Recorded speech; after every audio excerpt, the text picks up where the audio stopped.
Saudara-saudara, hari ini kita masuk di awal bulan Mei. Bulan Mei, saya selalu katakan di setiap permulaan Mei itu, Mei bagi gereja Metodis sebetulnya minggu atau bulan yang istimewa, karena ada dua momen besar yang seringkali dirayakan di sana, yaitu bulan Mei dirayakan sebagai bulan misi.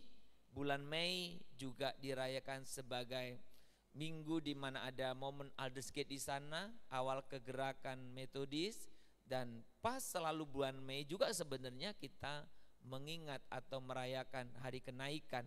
Saudara, maka sudah beberapa tahun ini kita mencoba setiap kali bulan Mei kita mencoba mengangkat tema-tema khotbah ya dari John Wesley, saudaraku, karena kita ingin sebetulnya semangat yang dulu begitu mengubah itu, bagaimana mengubah hari ini. Semangat yang dulu sangat berpengaruh itu, bagaimana berpengaruh hari ini. Semangat yang hari itu begitu menentukan kegerakan gereja, bagaimana juga menentukan kegerakan gereja hari-hari ini.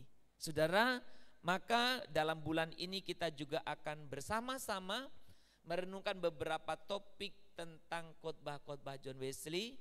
Saya sengaja pilih sesuai dengan tema tahunan kita dalam konteks berbuah, saudaraku. Kalau tahun lalu saya juga sesuaikan dengan tema besar gereja. Jadi saya mencoba memilih beberapa topik yang membahas tentang bagaimana kita berbuah, bagaimana kita memanfaatkan waktu yang sangat pendek ini. Sudah minggu pertama ini saya memilih satu topik tentang khotbah John Wesley keempat. Ya, memang di dalam judul aslinya itu dituliskan Scriptural Christianity, tapi biasanya diterjemahkan itu iman Kristen yang Alkitabiah. Biasanya begitu terjemahannya. Jadi makanya saya pakai terjemahan yang biasa dipakai, iman Kristen yang Alkitabiah. Saudara, sebenarnya ada yang menarik dari tema khotbah ini.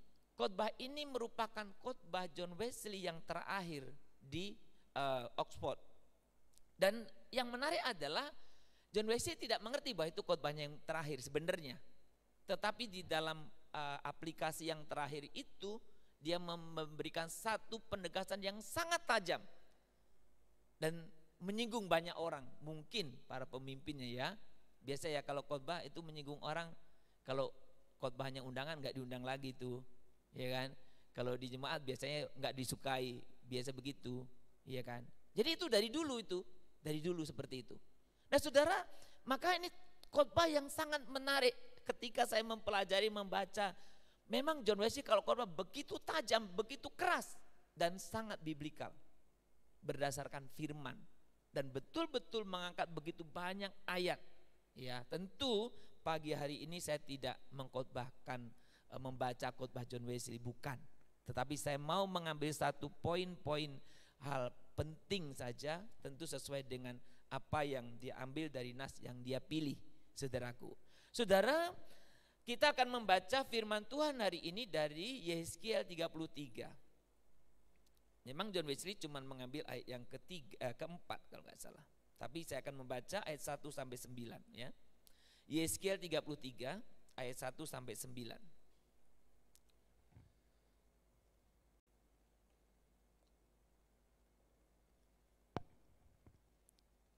Mari kita membuka Yehezkiel pasal 33 ayat 1 sampai dengan 9 ya. Kalau sudah mendapatkannya, saya akan membacakan firman Tuhan ini demikian bunyinya, ayat 1 sampai 9 ya.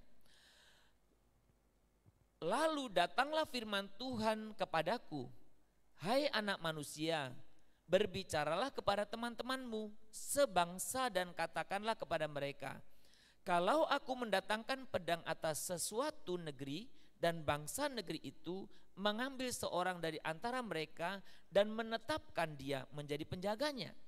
Dan penjaga ini melihat pedang itu datang atas negerinya, lalu meniup sangkakala untuk memperingatkan bangsanya. Kalau ada seorang yang memang mendengar suara sangkakala itu, tetapi ia tidak mau diperingatkan, sehingga sesudah pedang itu datang ia dihabiskan, darahnya tertimpa kepadanya sendiri. Ia mendengar suara sangkakala, tetapi ia tidak mau diperingatkan, darahnya tertimpa kepadanya sendiri. Kalau ia mau diperingatkan, ia menyelamatkan nyawanya. Sebaliknya penjaga yang melihat pedang itu datang tetapi tidak meniup sangkakala dan bangsanya tidak mendapatkan peringatan, sehingga sesudah pedang itu datang seorang dari antara mereka dihabiskan. Orang itu dihabiskan dalam kesalahannya, tetapi aku akan menuntut pertanggungan jawab atas nyawanya dari penjaga itu. Sudah perhatikan ayat 7 sampai 9, ada satu rangkaian yang indah. Dan engkau anak manusia, aku menetapkan engkau menjadi penjaga bagi kaum Israel. Bila mana engkau mendengar sesuatu firman daripadaku, peringatkanlah mereka demi namaku. Kalau aku berfirman kepada orang jahat, hai orang jahat, engkau pasti mati. Dan engkau tidak berkata apa-apa untuk memperingatkan orang jahat itu supaya bertobat dari hidupnya, orang jahat itu akan mati dalam kesalahannya. Tetapi aku akan menuntut pertanggungan jawab atas nyawanya daripadamu. Tetapi jika engkau memperingatkan orang jahat itu supaya ia bertobat dari hidupnya, tetapi ia tidak mau bertobat, ia akan mati dalam kesalahannya. Tetapi engkau telah menyelamatkan nyawamu. Saudara, ketika kita membaca bahagian firman ini, saudara, ayat ini ayat yang sangat populer. Saya pernah berbagi kepada kita semuanya, karena ayat ini pernah membuat saya mempunyai satu pemahaman yang salah. Ayat ini sangat penting bagi saya. Sekali waktu Tuhan pernah menegur saya menyangkut tentang penginjilan. Saudara, ketika berbicara penginjilan di awal-awal, saya orang yang susah berbicara kepada orang lain. Ya, berbicara itu susah sekali, sulit. Apalagi berbicara tentang keselamatan kepada orang-orang, apalagi yang tidak dikenal. Wah, bergumul sekali. Nah, pada waktu itu saudara-saudara, saya mengikuti pelatihan penginjilan dan saya dibebani untuk bagaimana saya punya target orang-orang yang saya boleh beritakan Injil. Saudara-saudara, salah satu pengajar kami memberikan satu pengajaran ini, saudaraku, bahwa tugas kita memberitakan, ini kesalahpahaman ya, saya sampaikan dulu kesalahpahaman. Salah satu tugas kita itu memberitakan Injil adalah memperingatkan orang. Yang penting kita sudah peringatkan. Kalau dia tidak terima, ya sudah. Minimal kita sudah lepas dari tanggung jawab. Saudara, pengajaran itu begitu simpel. Tapi karena saya takut dan saya mungkin malas, saya ambil yang negatif. Yang paling penting saya ngomonglah soal diterima tidak, urusan dia lah. Yang paling penting saya bebas, nggak berdosa. Saudara, ini sempat beberapa lama dalam pikiran saya. Ketika ada orang bersalah, pokoknya saya ngomong aja sekedarnya. Mau dengar mau enggak, silahkanlah. Yang penting saya udah ngomong. Tapi saudara, berjalannya waktu, Tuhan mengajarkan satu prinsip yang jauh lebih penting dari itu. Karena konteks ini adalah konteks seorang penjaga. Jadi bukan sekedar orang yang mau lari dari tanggung jawab. Tetapi justru konteks orang yang diberikan tanggung jawab. Oleh siapa? Oleh Tuhan Allah. Saya tidak tahu apakah kita familiar dengan istilah penjaga. Karena kita mungkin nyaris tidak mempunyai tugas itu kan. Ya, paling ada penjaga rel kereta api, mungkin ada penjaga bayi, mungkin kalau di ladang itu di kampung itu ada penjaga burung, ada penjaga macam-macam. Oh, ada mungkin orang-orang yang kerja umpamanya yang masalah teknis atau apa itu menjaga sistem ya. Jadi kita jaga kalau ada apa-apa kita kasih tahu. Nah, tapi ini penjaga yang ditempatkan, yang ditugaskan untuk menjaga umat, orang, berarti menyangkut kehidupan dan kematian. Dalam hal ini Yeskiel memiliki tugas itu. Saudara, pesannya sangat sederhana sekali. Kalau Tuhan berfirman kepada orang jahat, kamu akan mati, dan kamu tidak menyampaikan, orang itu akan mati dalam kejahatannya, tetapi aku akan menuntut pertanggungan jawab atas kamu. Kenapa? Karena kita tidak ngingetin. Oke? Tetapi kalau aku berfirman kepada orang jahat itu kamu akan mati dan kamu menyampaikannya. Menyampaikan pesan itu, mengingatkannya, tapi dia tidak bertobat. Katanya dia akan mati dalam kejahatannya, tapi minimal kamu menyelamatkan diri sendiri. Saudara, ini tanggung jawab yang diberikan kepada kita. Semuanya. Saudara, tanggung jawab yang diberikan kepada saya dan saudara menyangkut iman, keselamatan. Maka iman itu tidak untuk diri sendiri, tetapi iman itu untuk dibagikan. Iman itu untuk disaksikan, iman itu untuk diceritakan kepada orang lain.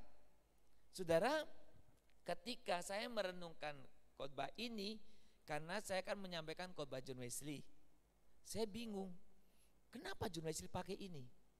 Tadi pendekatan biasa yang saya sampaikan di depannya, tapi kenapa John Wesley pakai ini ya? Jadi ketika membaca yang keempat, karena dasarnya yang dia pakai yang keempat, saudaraku. Nanti kita akan coba renungkan dua hal saja ya.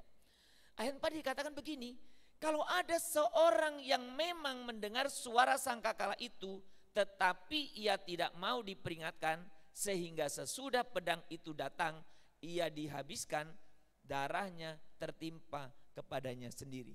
Itu ayat yang dibacanya. Dia berbicara di depan orang-orang percaya, bukan orang belum percaya.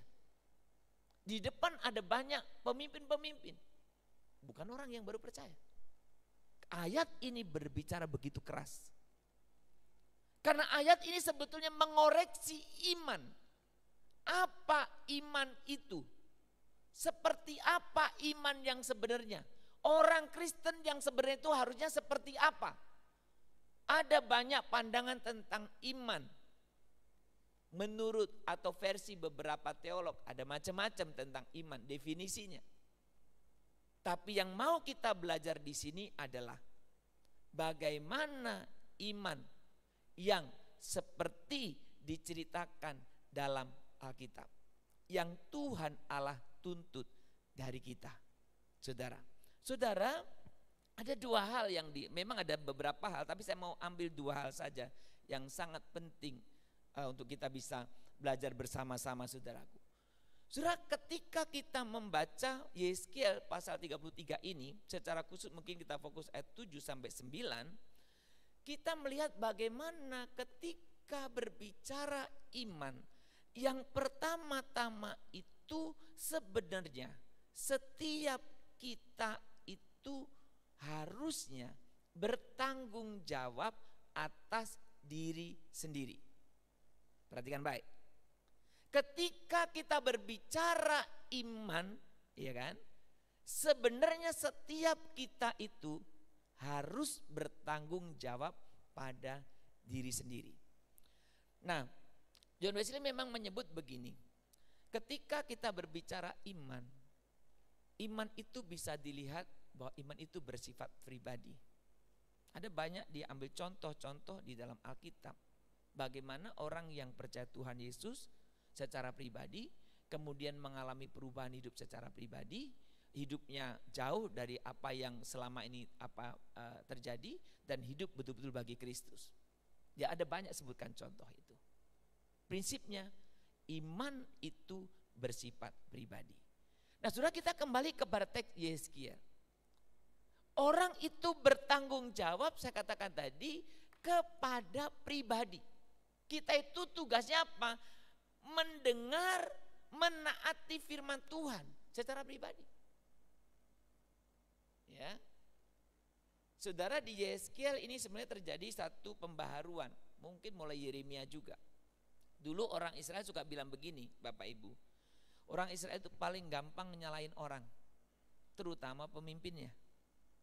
Ya kan? Jadi kalau ada umpamanya nih, contoh zaman Musa ya. Zaman Musa itu ketika di padang gurun kan orang Israel itu paling gampang nyalain Musa. Ya. Musa orang yang paling sabar di dunia pun sampai marah dia. Itu kan saking kelewat ya. Kan Alkitab mencatat Musa itu orang yang paling sabar loh. Tapi dia sampai marah. Itu karena orang Israel apa? Suka menyalahkan orang lain, terutama pemimpinnya. Nah, ketika orang Israel salah, selalu yang disalahkan pemimpinnya. Imamnya salah lah, nabinya salah lah, rajanya salah, semua salah. Di dalam Yeremia 33, nanti di dalam Yeskiel juga dari pasal 27 juga diangkat. Tuhan memberikan perjanjian baru.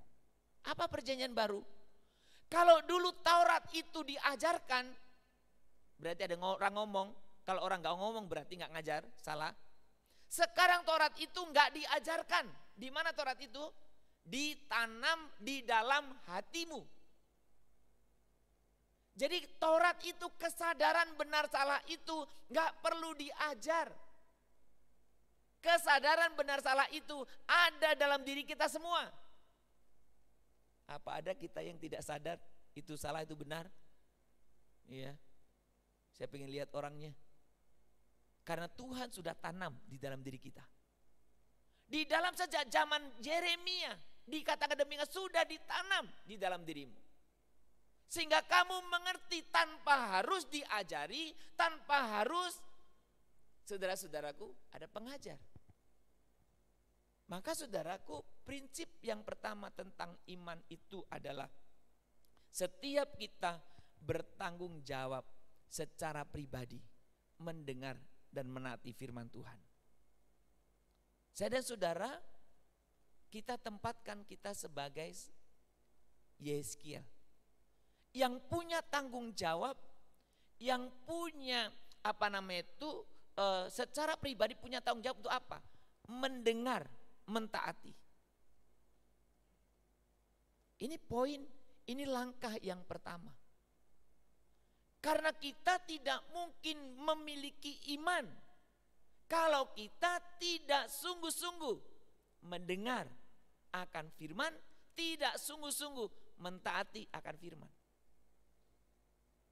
Nah, memang ada banyak orang Kristen yang aneh. Ya, katanya percaya, dengar firman tidak pernah, baca firman tidak pernah. Saya juga heran, percaya apa ya? Suruh ini nggak mau, suruh itu nggak mau apa begitu ya? Ada banyak orang Kristen begitu, ya. Dari waktu ke waktu itu, saudara. Jadi ketika pada zaman John Wesley dulu, orang mau masuk Metodis itu ada satu syarat. Syaratnya satu. Ya, memang dulu ada pernah orang jumpai saya waktu saya mula-mula melayani. Pak, mau masuk gereja apa syaratnya ya? Saya bilang ya datang aja, saya bilang gitu kan. Datang lagi dia, Pak, mau masuk gereja kita apa syaratnya ya? Saya bilang ya datang aja. Masih tanya beberapa kali. Dia pengen tanya syarat administrasi ternyata. Saya bilang, kamu mau administrasimu full, gak pernah ke gereja gak guna, saya bilang. Karena banyak kan anggota gereja kita juga sama. Catat namanya lengkap tuh gak pernah datang, gak ada gunanya itu. Betul kan? Datang sebenarnya saya bilang begitu kan. Nah saudara, orang pada masa John Wesley, orang yang ingin masuk Metodis itu syaratnya satu. Apa itu? Keinginan melepaskan diri dari murka Allah yang akan datang. Dan menghindar dan diselamatkan dari dosa-dosa mereka. Itu keinginannya, itu syaratnya. Saudara, orang yang memiliki keinginan ini, maka John Wesley mempercayai orang ini akan hidup berbuah. Seperti dalam Yohanes 15 ayat 5. Orang yang memang ingin lari dari murka Tuhan yang akan datang, orang yang ingin diselamatkan dari dosa-dosa itu punya keinginan dia hidup benar. Ya, berarti dia sadar berdosa dong. Saudara, ternyata menginjili orang yang merasa berdosa itu lebih gampang daripada menginjili orang yang merasa benar. Saya pernah punya kasus soalnya untuk hal ini. Orang yang merasa benar itu paling susah diinjili. Kenapa? Dia merasa benar. Tapi orang yang mengerti, saya berdosa, saya tidak layak, saya tidak pantas, ini orang yang gampang. Kenapa? Karena dia sadar keberadaannya. Maka John Wesley memberikan satu regulasi ketika orang mau masuk Metodis punya kesadaran ini.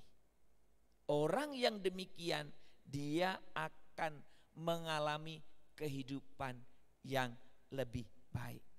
Saudara, orang yang memiliki kesadaran ini dia akan memperlihatkan nantinya kehidupan dengan tidak berbuat jahat kepada orang lain.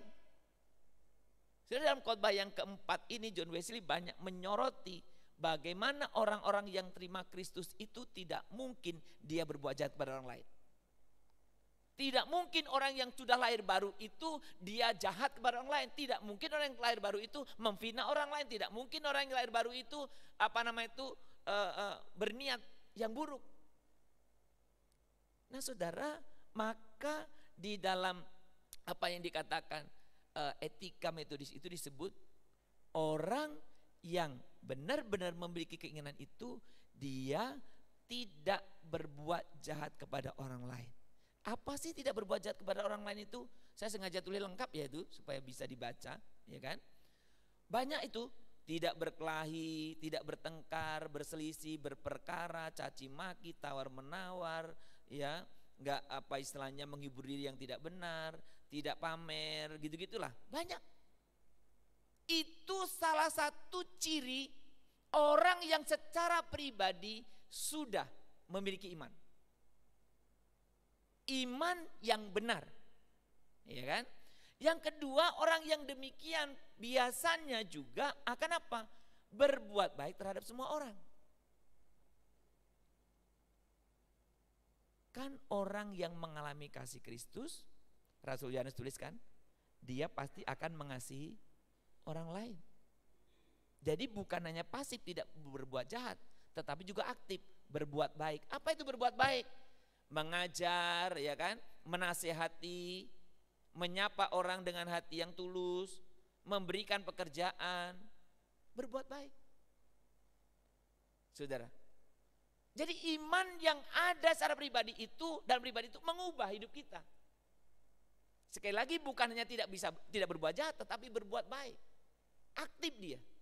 Dan yang terakhir dikatakan orang yang demikian, ya, dia akan bagaimana memperhatikan, ya kan, hukum Allah. Apa itu? Rajin dalam aktivitas rohani, saudara. Maka iman yang dimiliki ketika berbicara tentang iman yang alkitabiah itu adalah iman yang sifatnya pribadi. Pribadi yang mengubah hidupmu. Saya berkali-kali katakan dari mimbar ini, perubahan orang Kristen itu datang dari dalam, bukan dari luar. Hatinya diperbaharui, hatinya penuh Roh Kudus, maka semua perilakunya. Ada banyak orang memaksakan diri berubah dari luar hanya untuk cari simpati orang. Itu sifatnya sementara dan dalam waktu-waktu tertentu. Tapi kalau perubahanmu itu dari dalam, engkau mengalami perjumpaan dalam pendengaran firman seperti Yeskiel ketika mendengar firman Allah itu, maka hatimu diperbaharui. Dan hati yang diperbaharui inilah yang akan mengubah pikiranmu, yang akan mengubah segala hal dalam kehidupanmu, termasuk sikap-sikapmu. Saudara, itu bagian yang pertama. Berarti iman, ya, yang alkitabiah itu adalah iman yang sifatnya pribadi. Yang kedua, saudaraku, iman yang alkitabiah itu iman yang diceritakan kepada orang lain. Saudara, kan tadi tugas penjaga itu, kalau kamu mendengar firman begini, kamu harus menyampaikan. Kalau tidak menyampaikan, maka orang itu mati dalam kejahatannya, tetapi Tuhan menuntut kita untuk bertanggung jawab. Jadi ini umpamanya nih, Bapak Ibu tahu nih, saya salah, Bapak Ibu diem-diem aja. Kalau saya mati dalam kesalahan saya, Bapak Ibu loh yang dituntut. Lah kau tahu Sumardi itu salah, diem-diem aja kamu. Ya kan? Jadi tegurlah. Tapi nih Bapak Ibu negur saya nih, saya tetap bandel nih, keras kepala. Bapak Ibu selamat, saya masuk neraka sendiri. Kasarnya begitu. Saudara, makanya saya selalu katakan begini, di beberapa tempat saya suka bilang gitu. Sekali waktu ada orang, mungkin saya pernah cerita kepada saya, saudara ya, ada orang pengen ketemu dengan saya. Ya, dia ketemu nih nggak pernahnya pengen ketemu. Makanya kadang-kadang orang nggak pernah ketemu pengen ketemu itu kadang saya suka bertanya-tanya mau ngapain gitu ya. Ini mau ketemu dan ngajak makan sih ngajaknya. Pak makan yuk. Wah tumben-tumben amat nih ngajak makannya. Ya makannya nggak banyak sih, makan nasi gorengnya, ya kan? Makan nasi goreng udah kenyang kan, baru dia ngomong. Pak sebelumnya minta maaf ya Pak. Pak sebelumnya minta maaf. Banyak kali minta maafnya. Padahal nggak lebaran waktu itu. Kemudian disampaikan beberapa hal. Saudaraku, dia jauh lebih tua usia dari saya. Disampaikan beberapa hal tentang kesalahan saya. Saudara, saya tidak banyak berpikir waktu itu. Saya bilang, Bapaklah sahabat saya di sini. Karena baru Bapak yang mau mengatakan itu kepada saya. Saudara-saudara, menyatakan kesalahan orang itu penting. Mengingatkan orang yang salah itu tanggung jawab kita. Ya kan? Mengingatkan orang lain karena memang itu salah. Maka iman itu harus diberitakan kepada orang lain. Saudara, kalau kita memperhatikan iman dalam pertobatan-pertobatan di dalam kitab Perjanjian Baru, kalau kita melihat Cornelius kan bertobat pribadi ya, tapi kemudian mempengaruhi keluarganya. Kemudian ada kepala Zakius ya, Zakius juga pribadi pertobatannya, tapi mempengaruhi bahkan teman-temannya, bahkan mungkin orang-orang yang ditarik pajaknya itu ya. Kalau kita membaca tentang cerita kepala penjara Filipi, dia masih di penjara itunya, ya kan? Tapi pada waktu dia mengaku kan dia bilang, Tuhan apa yang harus kami lakukan? Itu dia bawa keluarganya loh. Jadi perhatikan prinsipnya, pertobatan atau iman itu dimiliki pribadi. Tetapi iman itu kemudian membawa dampak kepada orang-orang di sekitar. Siapa itu? Keluarga kita. Siapa itu? Orang-orang dekat dengan kita. Ya, ada pengaruhnya. Memang relatif sih pengaruh, tidak selalu sama kan? Tapi ada dampaknya. Saudara, ini juga yang sebenarnya ketika kita berbicara ayat firman Tuhan yang mengatakan Matius 5 ayat 15, lagi pula orang tidak menyalakan pelita lalu meletakkannya di bawah gantang. Untuk apa saudara-saudara beriman? Diam aja ya, nggak ada dampaknya sama sekali. Ya kan? Tuhan Yesus justru mengajarkan setiap kita yang menyalakan pelita pasti ditaruh di atas. Ya, sombong amat sih Pak. Ya, supaya dilihat. Kan teladan. Teladan itu bisa dilihat orang. Tuhan ingin justru kehidupan kita kan memberikan teladan bagi orang lain. Saudara, tahukah saudara bahwa penjaga itu bukan sekedar mengingatkan, tapi penjaga itu juga memberikan contoh bagaimana orang yang dijaga bisa hidup benar. Penjaga itu bukannya sekedar ngomong, tapi bagaimana juga memberikan satu contoh menghidupi nilai itu. Ketika Yehezkiel diberikan tugas oleh Tuhan sebagai penjaga Israel, apakah Yehezkiel cuman seperti tong kosong yang nyaring bunyi? Tidak. Yehezkiel hidup dalam kebenaran firman Tuhan. Maka saudara, iman yang alkitabiah itu iman yang boleh saudara ceritakan kepada yang lain, saudara. Setiap kita, saudara, sebenarnya kita diberi tugas untuk memperingatkan orang lain. Setiap kita. Orang lain itu bisa saudaramu, bisa pasanganmu, bisa siapa saja yang ada di sekitar Anda. Setiap kita diberikan tugas dan tanggung jawab itu bukan kepada orang yang bersangkutan, tapi kepada Tuhan. Saudara, maka dalam kehidupan pribadi saya pun, saya punya doa-doa yang dari tahun ke tahun gak pernah saya ganti, menyangkut tugas tanggung jawab penjagaan ini. Kenapa? Tanggung jawab saya kepada Tuhan yang memberikan tugas itu. Saudara, yang saya garis merah itu, perhatikan baik. Mengasihi orang lain dengan sungguh-sungguh berarti memberi peringatan kepada mereka. Saudara pernah memukul orang? Karena kasih? Saudara pernah marah orang karena kasih? Mungkin susah ya mengerti ya. Tapi saudara, ada momen-momen tertentu kita perlu memukul orang karena kasih. Bayangkan seorang penjaga rel kereta api. Itu orang ngotot mau masuk, kereta api udah mau apa, tarik aja itu kepalanya. Kadang ada orang sesuatu udah salah, Pak baru sadar kan? Ya tentu enggak. Oh kata Pak Subadu boleh mukul dengan kasih, pukul papok dengan kasih, bukan semudah itu ya. Tapi maksud saya, kadang penjaga itu perlu menyadarkan yang dijaga. Kamu salah, jangan di sini.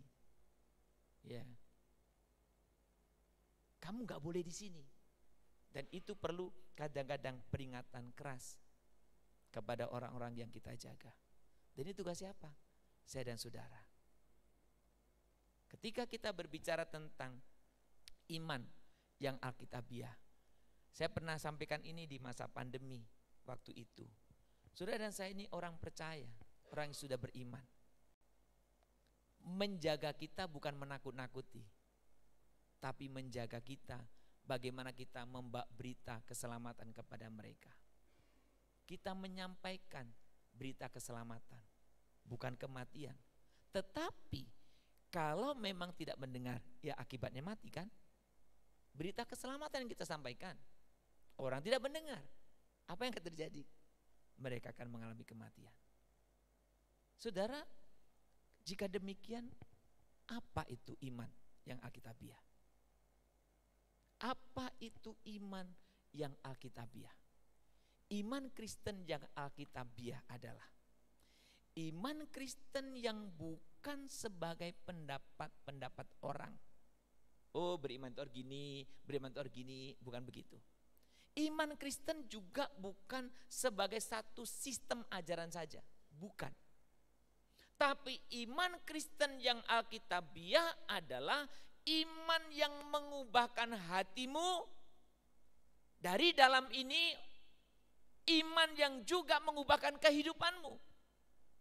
Maka sebetulnya John Wesley selain dari Yeskiel 33 ayat 4, dia mengambil nas itu dari Kisah Rasul 4 ayat 31 yang berbicara tentang begini. Dan ketika mereka sedang berdoa, goyanglah tempat mereka berkumpul itu dan mereka semua penuh dengan Roh Kudus.